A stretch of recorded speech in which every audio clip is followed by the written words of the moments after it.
e você tem que aprender a tirar os agrotóxicos dos alimentos. Porque o Brasil, em 2000, era o 7º colocado em agrotóxicos no mundo. Hoje, 2015, nós somos o número 1. Per capita, o Brasil é o país que mais usa agrotóxicos no mundo. Então é difícil hoje você comprar qualquer alimento em qualquer lugar que não tem agrotóxico. E existe um processo onde você consegue tirar grande parte da atrazina, que é um agrotóxico muito deletério. Você vai para você pega 5 ml de tintura de iodo a 2% e coloca em 1 litro d'água, coloca o que você tem lá, as frutas e as verduras que você vai comer no dia, tampa, porque tem que ficar no escuro para não oxidar, espera por 1 hora, por isso que é 5, 2, 1, 1, guarda o número 5.211. 5.211. 5 ml de tintura de iodo, que você compra na farmácia da esquina, a 2%, para cada litro, 1 litro, por 1 hora. Depois aquilo ali você tira os vegetais, as verduras dali, relava eles, lava eles novamente, e aquela água que está ali, você joga lá fora, que ela está cheia de atrazina, que é um dos agrotóxicos que mais prejudica. Então, com isso, você consegue não fazer uma coisa orgânica, porque o alimento orgânico ele tem mais coisas do que simplesmente não ter agrotóxico. Mas você faz isso e você vai estar ingerindo muito menos ou até nenhum agrotóxico. A Thaís está perguntando aqui uma coisa bem simples. Café solúvel faz mal ou não há diferença? O que faz mais mal de tudo é o café descafeinado.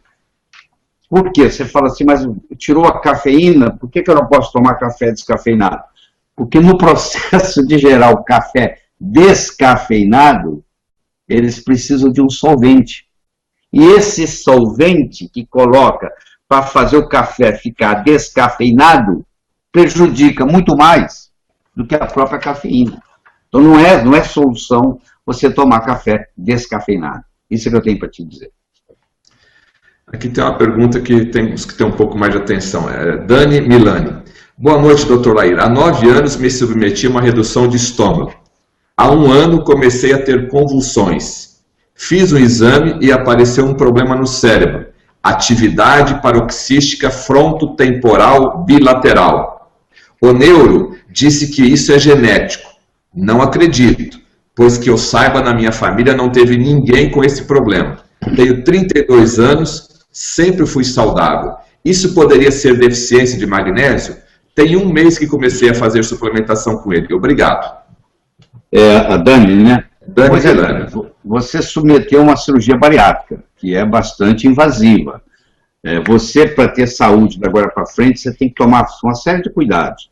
Você tem que, primeiro, fazer suplementação com alguns enzimas, que você não tem mais. Por exemplo, a produção de ácido clorídrico no seu estômago caiu muito. Se você não tem ácido clorídrico, você não transforma pepsinógeno em pepsina. É difícil para você digerir carne, por exemplo. Tá? Você tem deficiência de B12, você não absorve mais metilcobalamina, porque para absorver B12, vitamina B12, você precisa do fator intrínseco, que quem faz a cirurgia bariátrica, em geral, aquela área que produz o fator intrínseco foi cortada. Então você tem que fazer B12 injetável. E você também tem deficiência de ferro, porque a absorção de ferro também está comprometida. Então junta tudo isso, mais talvez uma predisposição genética, você pode ter isso. Agora, como é que você faz para curar? O fato de você tomar magnésio aumenta o limiar para a convulsão, tá certo? Eu oriento mães que elas devem deixar os filhos ter febre, porque febre é uma coisa da natureza. Febre vem para curar. Se você deixar uma criança ter febre a noite inteira, no dia seguinte ela sarou, porque a elevação da temperatura ativa enzimas, estimula o sistema imune e mata o vírus. Mas as mães foram educadas a ter medo de febre, porque elas têm a preocupação de que a criança pode entrar em convulsão, porque é possível. Passar de 39,5 é possível que entre em convulsão. Então eu ensino as mães a aplicar cloreto de magnésio transdérmico. Elas têm em casa um vidrinho e a criança está com febre, como assim a minha filha faz com os meus netos, ela passa uma aplicação, tem uma dosagem, ela esfrega, a criança absorve e está protegida. Então, é verdade, sim, que o magnésio protege contra a convulsão. Mas mais verdade ainda é você pesquisar a dieta cetogênica.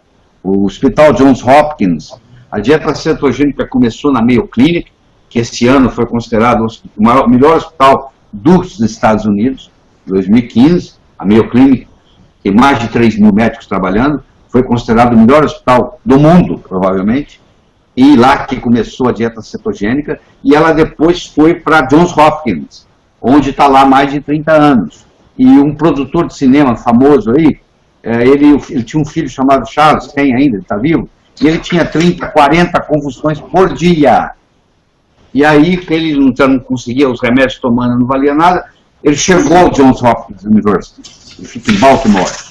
E aí ele começou, nos primeiros 3 dias de dieta cetogênica, caiu de 30 convulsões para 2, 3, depois uma por semana, depois não teve mais. Ele criou uma coisa chamada Charles Foundation, você pode encontrar na internet. E como ele era um produtor de cinema, ele pediu a Meryl Streep para fazer um filme. E ela fez um filme. Se você ver no YouTube, você vai encontrar, até no YouTube tem um filme da Meryl Streep, onde ele faz esse tratamento. O filme de uma criança que tem convulsões e que usa a dieta cetogênica. Então, respondendo a sua pergunta, você tem que melhorar a sua nutrição com relação a ferro, com relação a enzimas, com relação à vitamina B12, pode fazer uso de magnésio, mas no seu caso a absorção do magnésio está comprometida, você pode procurar um magnésio transdérmico, e você dá uma estudada hoje no Google, depois que terminar isso aqui, e dá uma olhada na dieta cetogênica, que talvez vai ser a sua solução. 2 perguntas aqui, Dr. Lair, sobre vitamina D3, o Cristiano e o Denis. Boa noite, Dr. Lair. Não tenho vesícula. Como fica a absorção da vitamina D? E o Denis pergunta qual seria a dosagem ideal de vitamina D. Pois é, se você não tem vesícula, fica mais comprometido. Você tem que usar a vitamina D dissolvida em triglicéridos de cadeia média, caproico, caprílico, cáprico, láurico, são ácidos graxos. Porque o caproico, o caprílico, o cáprico, o láurico, eles não precisam de vesícula para absorver. E a vitamina D, ela é lipossolúvel, ela se dissolve muito bem nesses ácidos graxos de cadeia curta. E aí você é absorvendo a vitamina D. A outra alternativa seria você tomar, dependendo da cor da sua pele, tem 6 tipos de cores, vai desde o loiro, de olho azul até o negro, a classificação de Fitzpatrick, de Harvard, dependendo, mas a média é você tomar 15 a 20 minutos de sol. Eu sei que você vai levar um susto, melhor hora é meio-dia, que é onde tem o pico das ultravioleta B. Eu não estou falando para você ficar derretendo no sol ao meio-dia, estou falando para você ficar 15, 20 minutos, 2, 3 vezes por semana, e isso é o suficiente. Qual é a outra pergunta que tinha aí do Denis? A dosagem diária de vitamina D. O que interessa não é a dosagem, o que interessa é o que tem no seu sangue. Eu posso dar a mesma dose para 2 indivíduos e a concentração de 25-hidroxi-D, que é o calcidiol, é totalmente diferente. Então eu tenho pessoas que eu dou 2.000 unidades e tem pessoas que eu dou 20.000 unidades e no frigir dos ovos eles têm os mesmos níveis no sangue. O que interessa no sangue, o SUS faz isso, você pode fazer isso gratuitamente no SUS, o médico vai pedir o 25-hidroxi-D3, que é o calcidiol. O ideal do calcidiol é estar acima de 50, ideal. Infelizmente o brasileiro vivendo num país tropical, ele tem alta deficiência de vitamina D3. Se você levar em consideração o corte, 30 nanogramas por ml, que não é nada, 96% dos brasileiros têm deficiência de vitamina D3. E a vitamina D3, na realidade, ela não é uma vitamina. Quando ela foi descoberta pelo Mark Hollick, ela foi classificada como vitamina. Mas, na realidade, ela é o mais potente hormônio esteroidal no corpo. E ela previne uma série de cânceres. Se você me perguntar se existe alguma vacina contra câncer, eu te responderia que é manter os níveis de vitamina D3 no sangue acima de 50 nanogramas por ml. Evitaria muitos cânceres, tá? Principalmente de mama e de próstata. Doutor Lair, agora uma pergunta do Paraguai. Cíntia Salazar. Buenas noches, doutor Lair. Boa noite, doutor Lair. Sou do Paraguai. Queria que o senhor falasse um pouco sobre nódulos na tireoide. Há 7 meses tomo Lugol, 5%, junto com L-tirosina e selênio.